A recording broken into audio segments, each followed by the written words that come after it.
Hey, what's going on, guys? 7927 here. And yesterday, the Xbox One was released, so I got some news about it, I got some specs about it.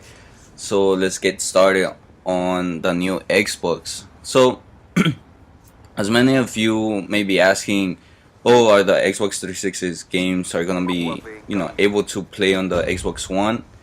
Well, bad news, they're not. And this is because Xbox One uses AMD x86 instead of the IBM processor from the previous Xbox. So this means there's no native backwards compatibility for games. So you're gonna have to buy a new library. I know this sucks, but as we have seen on the new Xbox One, I think it's worth it just because the graphics are much better. It's a new generation. We gotta move from the old to the new, and overall, it's gonna be a great system. Really excited about it. I can wait to play already with it. On the release date, they're gonna be launching at about 10 games. So you got a pretty decent library to start up with. Some games including Forza, Quantum Break, of course, maybe Ghost is released before or after the Xbox, so just a little time. Um, Now moving into the specs time things. Xbox One users must install games on the console. So, which means that you're gonna be having to install your game. You buy as a CD, you have to install your games into your hard drive, um, and the disc can be easily sold or shared. So this means that you know um, you can sell it back and share with other consoles because it's gonna be installed in your hard drives. So it's kind of bad in that sense. Those of you that like to share with your friends some games, well, they get some points out of it and stuff.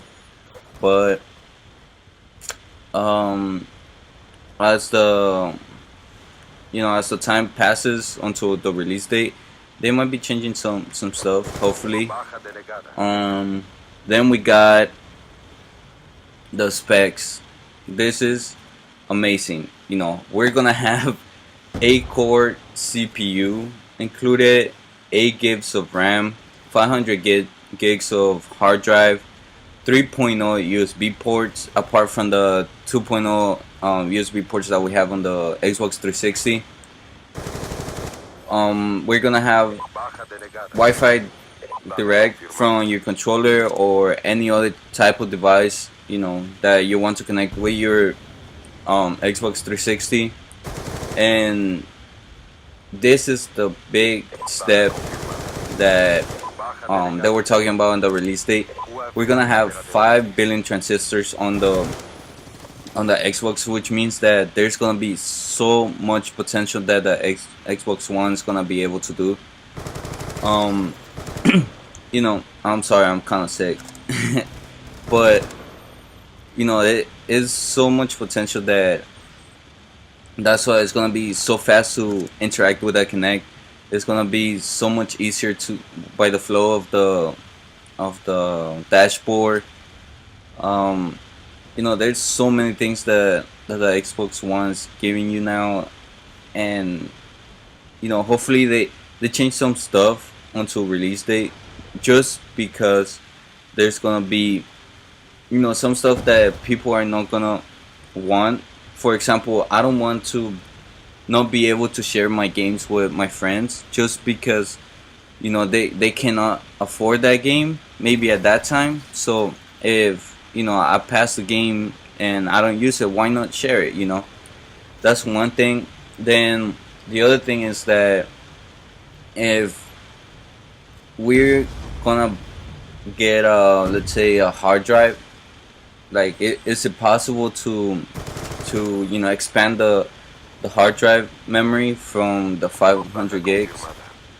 So, some stuff like that. Then about the games, yeah, we have seen the games, the game,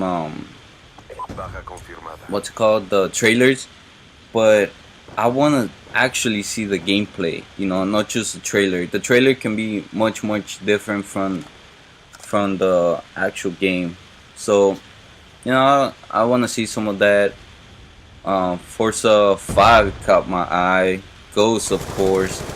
Quantum Break. We didn't actually see any gameplay. We just saw more like a teaser about it. So I want to see more about it, and I'll keep on bringing more specs, more news about the Xbox One's until release date, and whatever I can get my hands on. Now, uh, there's I think going on my Facebook page. Control Freak is giving away Xbox One, so just sign up. Maybe you're lucky for that.